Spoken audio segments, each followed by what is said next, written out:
joined by the lovely Jada, who agreed to do this at the kindness of her soul. Great to be here. For our discussion, we will be focusing on video games and the effects they can have on mental health.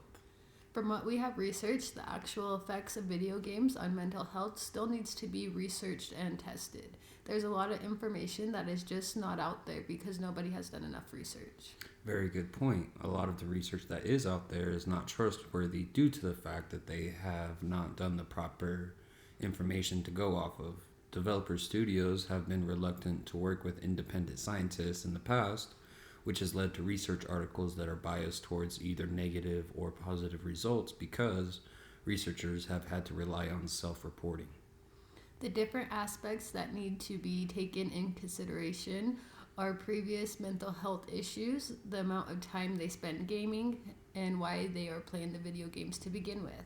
Most research that is out does not make the effort to figure out who is playing the video games and why. This leads to the public only seeing misguided information about the video game industry and the players, something that we are hoping to clear up a little bit in this conversation. Video games don't initially lead to bad mental health, but they can contribute to it if abused. Let's get started, shall we? Let's. Over the past year, people have been spending a lot more time at home due to the pandemic. Some people look towards video games as a way to get through this particularly trying time. Are you one of these people? I am. I've always loved gaming, and it has been a way for me to just reset and get out of my head and enjoy my days a little bit. And how did that aspect change during the pandemic?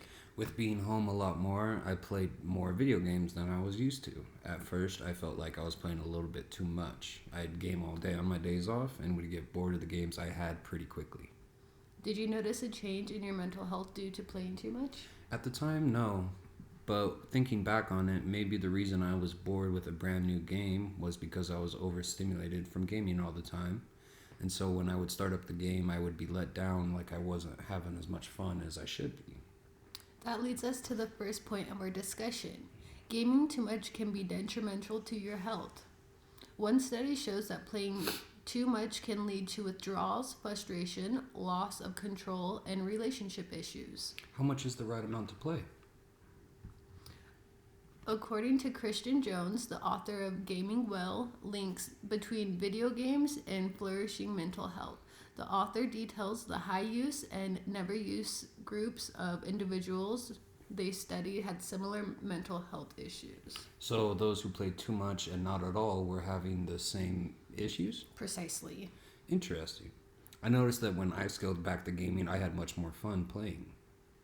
That is because you weren't overindulging and you found fulfillment while playing again. That makes a whole lot of sense. Let's move on. All right. When you are gaming, do you feel you are motivated internally or externally? Always internally. I game to get lost in the game world. I used to love reading these massive novels that had deep worlds, and I look for the same in a game. Does that mean you only play games that have a deep story along the side of with the game world? I would say no. I love playing NBA 2K, and that is just basically a basketball simulator. And how'd you get lost in that game? Well, I love basketball, and so I turned it into a role-playing game where I'm given the chance to play basketball at the highest level as myself. I immerse myself into a game that has a basic concept that I deeply enjoy. That leads to our next discussion point, immersion along the PRIMA method of treatment. PRIMA stands for positive emotion, relationship, engagement, meaning, and accomplishment. In my opinion, all of these aspects are necessary to a gaming experience. Positive emotion deals with players experiencing relaxation and stress relief while gaming. Relationships in gaming come from online experiences, meeting up with people from across the globe in game to share the experience. Have you made any friends online? Surprisingly, yes. I don't game online too often, but I have made some friends playing 2K. That's great. Back to PRIMA. Engagement is the most important of the method points. It deals with the immersion of the player that the player feels while gaming. Meaning is also very important. It is the feeling that when what you're doing in the game matters. And finally, accomplishment. This is the feeling a player gets after completing a game task. They feel accomplished. They feel like what they just spent hours doing has paid off. Another important component of the gaming experience. Without accomplishment, a player will feel let down with the experience and they might feel like it was a waste of time.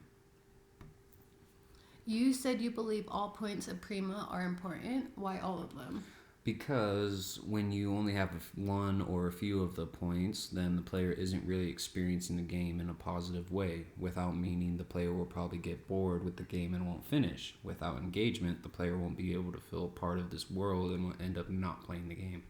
Very good points.